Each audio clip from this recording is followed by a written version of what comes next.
History calls those men the greatest who have ennobled themselves by working for the common good. Experience acclaims as happiest the man who has made the greatest number of people happy.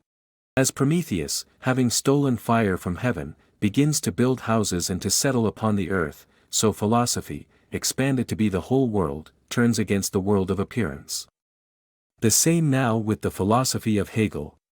Real thalers have the same existence that the imagined gods have. Has a real thaler any existence except in the imagination, if only in the general or rather common imagination of man? Bring paper money into a country where this use of paper is unknown, and everyone will laugh at your subjective imagination. Greek philosophy seems to have met with something with which a good tragedy is not supposed to meet, namely, a dull ending. What is genuine is proved in the fire, what is false we shall not miss in our ranks. The opponents must grant us that youth has never before flocked to our colors in such numbers. In the end, one will be found among us who will prove that the sword of enthusiasm is just as good as the sword of genius. The representation of private interests abolishes all natural and spiritual distinctions by enthroning in their stead the immoral, irrational and soulless abstraction of a particular material object and a particular consciousness which is slavishly subordinated to this object. Atheism reminds one of children, assuring everyone who is ready to listen to them that they are not afraid of the bogeyman.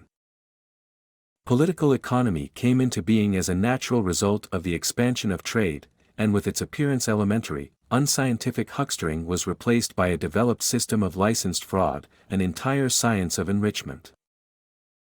The bureaucracy is a circle from which no one can escape. Its hierarchy is a hierarchy of knowledge. For the revolution of a nation, and the emancipation of a particular class of civil society to coincide, for one estate to be acknowledged as the estate of the whole society, all the defects of society must conversely be concentrated in another class. A particular estate must be the estate of the general stumbling block, the incorporation of the general limitation. A particular social sphere must be recognized as the notorious crime of the whole of society, so that liberation from that sphere appears as general self-liberation. This is a kind of mutual reconciliation society. Actual extremes cannot be mediated with each other precisely because they are actual extremes. But neither are they in need of mediation, because they are opposed in essence. We develop new principles for the world out of the world's own principles.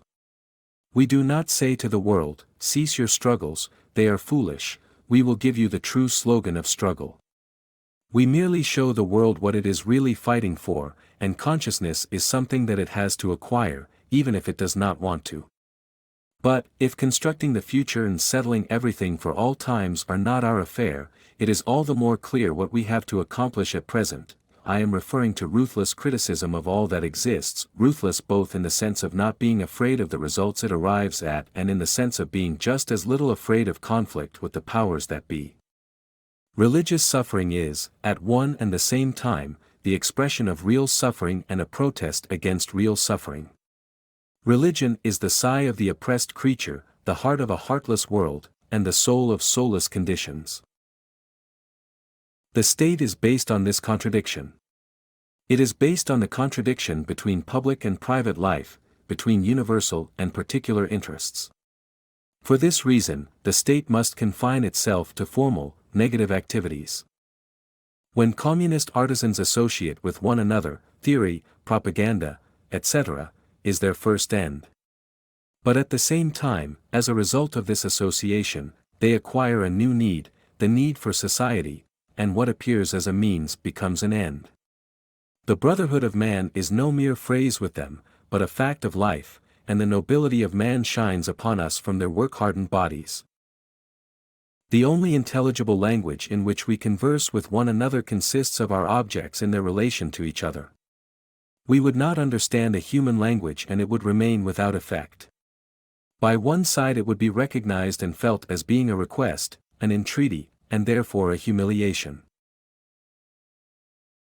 Natural science will in time incorporate into itself the science of man, just as the science of man will incorporate into itself natural science. There will be one science.